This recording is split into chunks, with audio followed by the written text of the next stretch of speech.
আমি আসলে কথা বলতে চাচ্ছিলাম না, তারপরও ভাবলাম যে যেহেতু বললো আমাকে বলতে, তাই বলছি। যারা আজকে এখানে এসেছেন সবাইকে ধন্যবাদ দেওয়ার কিছু নাই। আসলে আমরা সবাই এক, এবং আমরা যে এক সেটা যে বোঝাতে পেরেছি এটা আমার কাছে অনেক আনন্দের।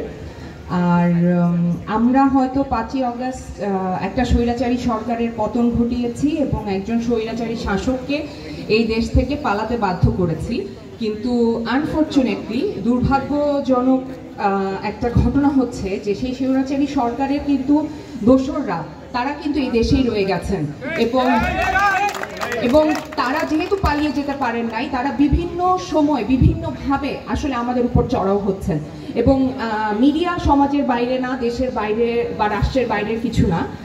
সো মিডিয়াতেও এরকম অনেক দোসর ছিলেন, তারা নানানভাবে নানান সময় সেই সুযোগ সুবিধাগুলো নিয়েছেন, তারা তাদের জায়গা শক্ত করেছেন, কিন্তু আনফরচুনেটলি আমাদের জন্য যারা আমরা আসলে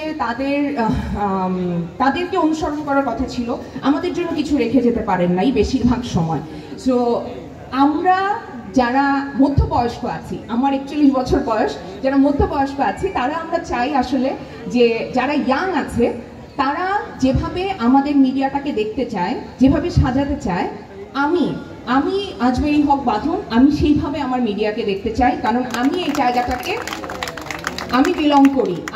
আমি বাংলাদেশের এমন একজন আর্টিস্ট যে আন্তর্জাতিকভাবে অনেক অনেক সম্মান আসলে নিজে তো বয়ে এনেছি, দেশের জন্য বয়ে এনেছি। আমার এটা দাবি যে আসলে এখনকার ইয়াং জেনারেশন যারা আছে, যারা এখন কাজ করছে, তারা যেভাবে এই মিডিয়াটাকে দেখতে চায়, আমাদের সম্মানটা সমাজে যে জায়গায় নিতে চায়, আমরা তাদের সাথে একসাথে হয়ে কাঁধে কাঁধ মিলিয়ে আমরা যাতে আমাদের কাজটা করতে পারি। আর যারা আমাদের অগ্রজ আছেন, আমি তাদের কাছে খুবই সম্মানের সাথে একটা অনুরোধ করতে চাই, জায়গাটা ছেড়ে দেখেন। আমার মনে হয় আপনারা খুব একটা দুঃখ পাবেন না, খুব একটা মন খারাপ করার মতো কোনো ঘটনা ঘটবে না। আপনারা দেখতে পারেন, বিশ্বাস করেন, বিশ্বাস রাখেন। Thank you.